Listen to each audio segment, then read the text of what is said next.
I'm with my Osburn 2700 Matrix. I got a lot of questions around this fireplace. I've had it for about 3 years, and I'm gonna try to answer all those questions that I've seen in a bunch of the videos I've put out. Figured during this video, let's start a fire together, and I'll sort of show you what I've gathered over the last couple of years and what's helped me with this fireplace. And then we'll end the video with would I do it again. So let's just start with like kind of where I store my wood. So right now I store my wood here, right out back, it's covered. Okay, so you want to keep your wood covered. All right, so what I do is I basically bring it up here, sort of my staging area. I do have wood piles back there. This year I ran out of time. I just bought a cord of wood. Probably not a bad deal if you buy a cord of wood. It's around 300 bucks. It's a little less than that, but around 300 bucks right now for a cord of wood. Stack it up. And what I do is I actually have this, I'll put a link to all this stuff down below, but this is what I use to kind of make like my kindling and make my smaller. So what you do is you take a bigger piece, and I've been meaning to make like a box for this, but right now I just have it literally just sitting on a 2x6, and you shove this on there. Sometimes I put my foot there, and you break it. All right, and then what I do is I take all these little pieces and I throw them in here. And this is sort of like my kindling bucket. It's got a lot of little stuff in it too that starts up really quick, so I just kind of keep this here, and of course I keep it all covered. All right, so I use this like canvas carrier to bring my wood inside. Usually what I do is I grab like 2 bigger pieces, so like this one for example, and this one. It's like my foundation, okay? And then I grab a bunch of like medium-sized pieces. And what I do for mine is giant pieces, like maybe this might be a little bit too big for inside there, you know, or like this. If I can't split this, what I'll do is I'll usually save this, and at night before I go to bed, I'll throw it in there and close it to kind of just burn it off overnight. Usually by the morning it's gone. But what I do is I kind of get that heat overnight by burning. So like this one, this is a little curvy, so it may not split super easy, but if it doesn't,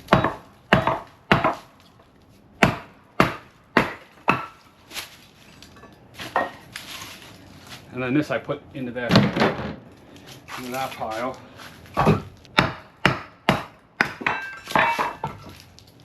All right, so this thing is definitely worth its weight in gold.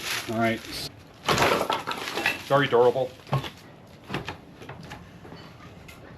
So if I have 2 pieces that are big, these are like my foundation.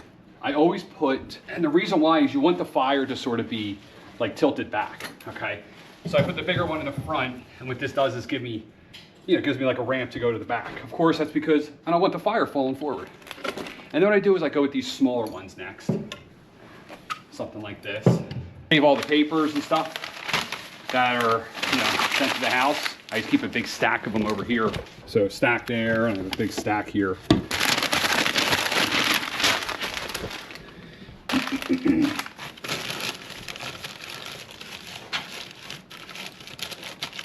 Now, one thing is, if it's really cold outside, that the air is really, really thick. And what happens is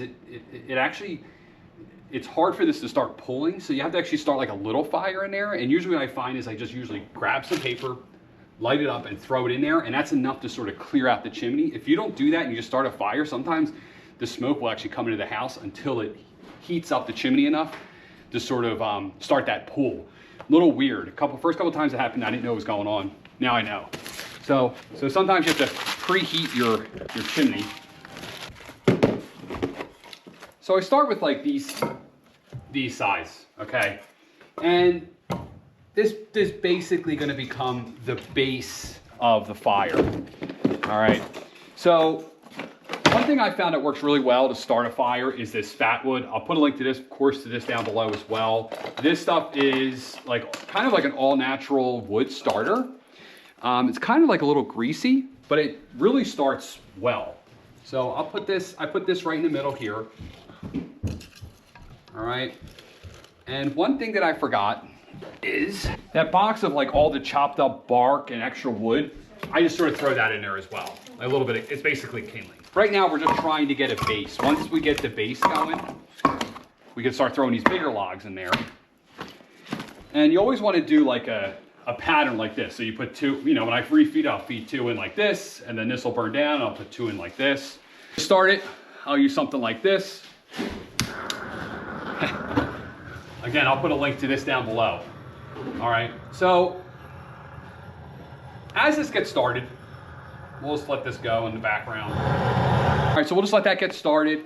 Another thing I use a lot is these gloves. You can pretty much, actually, you can grab wood that's on fire and rearrange it in here. It's really nice. I got these on Amazon as well. I'll put a link to these down below. All right, one thing I want to point out before I get into like the performance of it is this glass. I was pretty anal about this glass when I first got it. I would constantly clean it. Really, if you have a really good hot fire, it kind of self-cleans the glass. Every once in a while, you do have to go in and clean this glass. You just use half and half of ammonia and water, spray it on there on the inside and wipe it, and it'll clean it up. If it won't, if it's really stuck on there, sometimes you get like a straight edge razor and scrape it off. It'll come right off. But the ammonia will literally just eat it away and it'll be gone. All right, so now let's talk about the performance of it. This is the Osburn 2700. I think it's supposed to heat actually heat 2,700 square feet or 2,500 square feet. My house is 2,500 square feet. I wouldn't say this would be as a primary heat source. This would not heat the entire house, okay? It has a fan inside, so once it gets hot enough, this will automatically turn on. It'll suck in the cold air here and blow out hot air up here. Jump in for a quick demonstration of the fan. So it just kicked on automatically. This is the lowest setting, and it's the highest setting. Highest, lowest, highest.